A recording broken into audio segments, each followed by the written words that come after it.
This forecast update effective around 1 p.m. Eastern Standard Time on Wednesday, November 13th, 2013. And guys, if you don't follow us on Facebook or Twitter, you've only seen our last two updates here on the website. And just going back over those, at the first of the month, we posted that we are entering an active phase for this side of the northern hemi.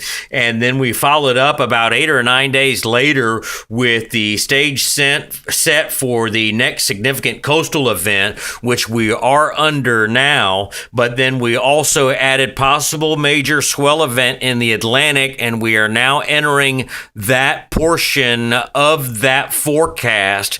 And so we're going to show you what that looks like coming up now and what we can expect for the next week.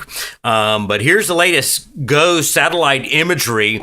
And now that this front is pushing through, if you want to think of Florida as a dividing line between what's in the Gulf of Mexico and what's out in here in the Atlantic, keep that in mind as we jump over towards the models and what they're showing us. But here's the latest satellite imagery, and everything that is to the east of Florida and the mid-Atlantic is getting pushed off towards the east to the backside of Bermuda. It's there that we're going to be watching here over the next several days for an area of low pressure to develop on the backside of Bermuda that could get a nice northeast ground swell going on the backside of this northeast wind swell that we've got going over Florida. If not, this time we're in a cycle. We talked about this in our last update, what we're calling a wash, rinse, and repeat cycle. We're likely to see the same exact setup again next week. So keep that in mind. If it doesn't happen this time, it might happen the next. But here's what it looks like when we put it into motion. Again, Florida as the dividing line, and everything that is east of Florida is getting pushed out here east of Bermuda, and Bermuda's located right in here. I don't know if you can see my cursor. I'll slow it down a little bit, but Bermuda's located right down in here. So let's jump you over to the models now. This is last night's run of the GFS showing tight pressure gradient here along from the mid-Atlantic all the way down in here towards East Florida, crossing the state and all the way down into the Bay of Campeche. This pattern's going to hold for the next 24 hours or so, but as you can see, high pressure begins to shift off towards the east. The gradient starts to relax a little bit, but it gets a little bit longer in fetch, but it's still all the way from the northeast states across the mid-Atlantic in here towards Florida, but begins to rotate more out of the east now in here as we get into Thursday. And when we move out to 72 hours, which is going to be Saturday, you'll see that the high pressure is moved off the coast now, and we're getting a return flow out of the southeast, and winds lightened up a little bit. But it's during this phase on Saturday now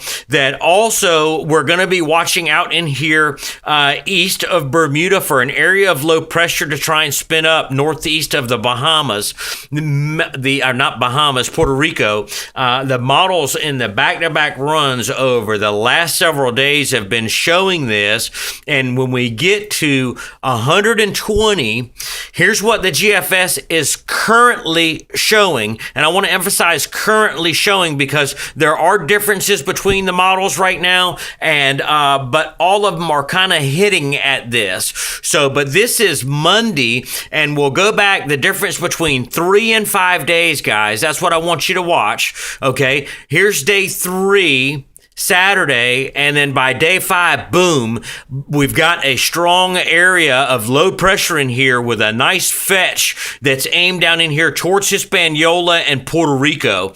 And so we could see the first winter swell develop here if this develops into a storm, and based on which direction it's going to go. But here's 24 hours later, and you can see that the GFS wants to move it back towards the northwest, but this is a formidable storm for this time of year, and northeast states up in here for you surfers up there could be a nice northeast groundswell that's going to filter in with some right winds coming out of the south-southwest. So guys, stay tuned for this. We're going to be watching as this thing develops. When we move you out here to 180, which is Wednesday, you can see that the GFS now has combined it, or wants to combine it, with another area of low pressure up in here off the northeast, and you can see a return to the strong onshore wind flow out of the northeast with high pressure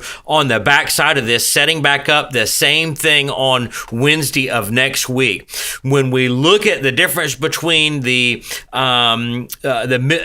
overnight run and the afternoon run yesterday going into Thursday, here is Thursday, November 21st, showing again high pressure, almost wash repeat cycle like we talked about here off the mid-Atlantic, creating a strong northeast flow off the U.S. East Coast, and again returning seas back into the 10 to 15 foot range. So again, we remain in this active phase, guys. That's what we're going to be watching for over the next couple of days. Stay tuned for the next update.